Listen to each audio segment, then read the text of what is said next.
Compact 6-position lean assembly cell.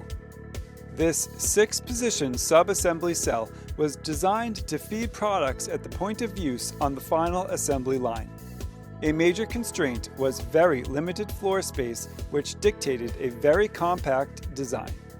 Single-piece production flow and no work-in-progress buffering made for quick exchanges and a very direct 27-foot long line that utilized Worksmart Systems' unique FlexiMate transport stations. The sub-2-minute takt time meant that the automated return of the cart fixtures from the end to the head of the line was key.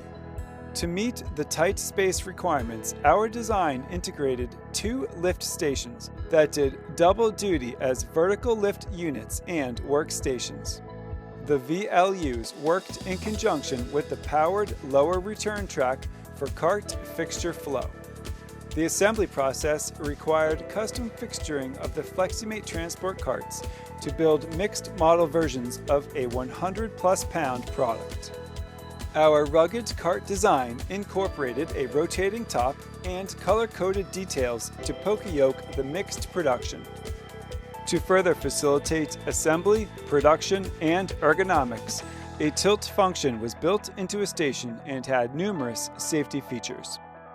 Station accessories included supply presentation, computer and keyboard display, and a pneumatic stop for exact work positioning. The cell was shipped in 3 large sections for fast setup at the plant, and it was running product within a day of arrival. Enhanced assembly ergonomics, increased productivity, single-piece flow, and a right size cell footprint. All systems go with Worksmart Systems. Contact us at info@worksmartsystems.com and find out how to boost your production.